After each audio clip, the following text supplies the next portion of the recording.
Okay, let's assume that we have two bodies, let's say one with mass m1. We can assume by changing the units of distance that this is a position 1 and another one a position negative r2, and this with mass 2. And let's assume that this body moves in a circle like this. Then the position of this one is x1 of t equal to cosine of t sine of t, and this one moves in a circle with the same angular velocity and moving along a circle with the same center. x2 of t is equal to negative r2 cosine of t negative r2 sine of t. With these conditions, if we assume that the gravitational constant is 1, we have that R2 must be equal to m1 over m2. If this m1 is a lot bigger than m2, then this R2 must be very far away. When we have this solution of the two-body problem, then we may wonder if there is another point, let's say R3 and R4, that moves in a circle around the center, around the origin, with the same angular velocity.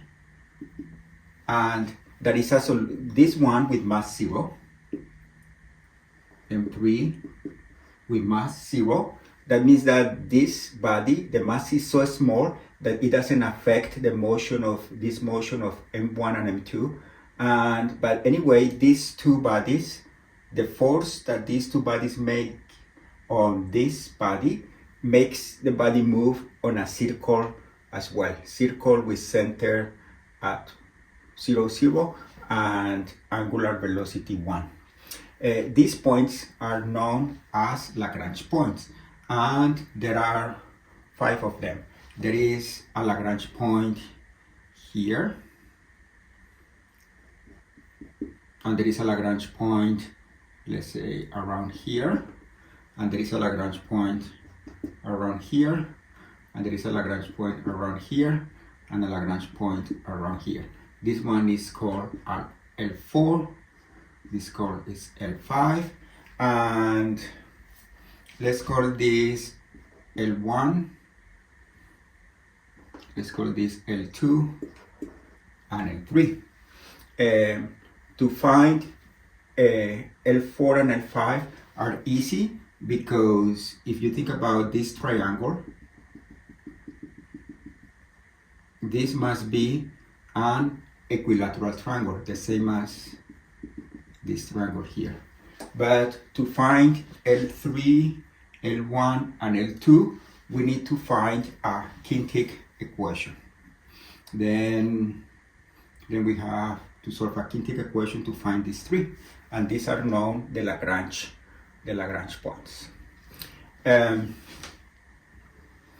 problem that I want to discuss in this video is the following. Euler proved the following theorem. He showed that it is possible, same structure, it is possible to place one mass here at 1, moving in a circle like with the same formula. Let's say another one at negative R2 and a negative R3. Then there is a relation that these R2 and R3 must satisfy, right, in order for these three bodies to be a solution of the three-body problem. Then once we have these three bodies, the problem that I want to discuss is to find the points of the form R4 and R5 such that if you place let's say mass 4 equals 0, if you put a mass very small, so small that it doesn't affect the circular motion of these three bodies, where do we need to place another mass so that it's a solution of the four-body problem? But with this mass equal to 0.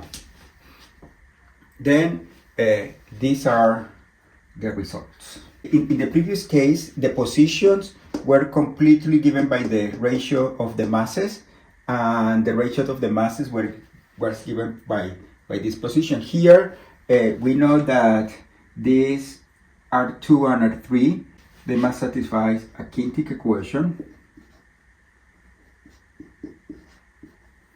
And for any solution R2 and R3 that satisfies this kinetic equation, we can write M1 in terms of M3 and M2 in terms of M3. Then let's see what are the possible Lagrange points for the Euler solution. An Euler solution is a solution of the three-body problem like this. Three bodies moving on circles, concentric circles. And the idea is to find the coordinates of a fourth body with mass so small that it doesn't affect the motion of these three, but that the relative distance is always the same because it moves also in a circle with the same angular velocity. Then let's see the results. Okay, let's assume that we have here the three bodies, one at position 1 with mass M1, one at negative R2 with position with this position with mass M2, and one at negative R3 with position M3. Then what we do is we pretend that these two, we pretend that this mass is 0, and then these two are solutions of the two-body problem. If we pretend that this mass is 0, then this becomes the Lagrange point of this position, the Lagrange point L3 of this position. Then when we have these two as masses, these two masses different from 0, and this mass is 0, then we have only two bodies. Then there are 5 Lagrange points. Then there is this Lagrange point here. There is another Lagrange point here in between, which is called L1 of R2, and there is another one here that is called L2 of R2. Then we have this. On the other hand, if we pretend that this mass is 0, then this mass is bigger than 0, this mass is bigger than 0, and then this must be a Lagrange point. It's a Lagrange point of these two bodies. Then this becomes the Lagrange point 1 of R3, because this is the Lagrange point that is in between.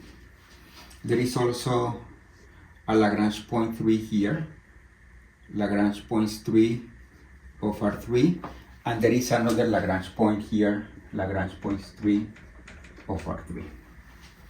And if we think that these two are the bodies, then there is another Lagrange point here.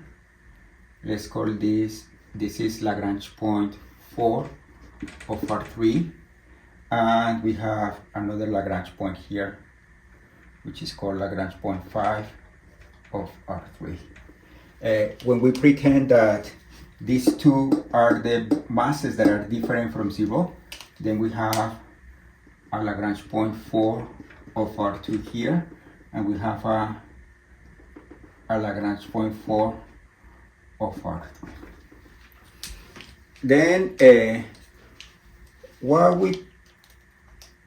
we prove is the following. We know that we prove that the mass 3 can be any number between 0 and 1 plus R3 squared. And then depending any mass here will produce a solution of an Euler solution of the three-body problem. Then here is the one body, the other body is here, and the other body is here. But according to the value of M3, we can find six Lagrange points for this configuration. Then we will be able to find a Lagrange point here between these two values, Here we find a Lagrange point between these two, and depending on m, it will move. This Lagrange point will move from here to here. We can find a Lagrange point of this between these two values. This is the second one, and depending on m3, it can change from here to there. We find another Lagrange point here between these two values, and depending on m3, it will move from here to here. And the other Lagrange point can be found here. And depending on m3, you can move from here to here. And there is a curve here that goes something like this. And we have a relation, an exact relation for this curve.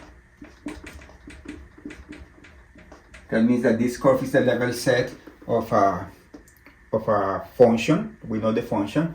And then depending on m3, we can find another Lagrange point here and another Lagrange point here. That is that the Lagrange points of the Euler solutions will range from here to here and from here to here. And then we have 1, 2, 3, 4, 5, and 6 Lagrange points of the Euler solutions.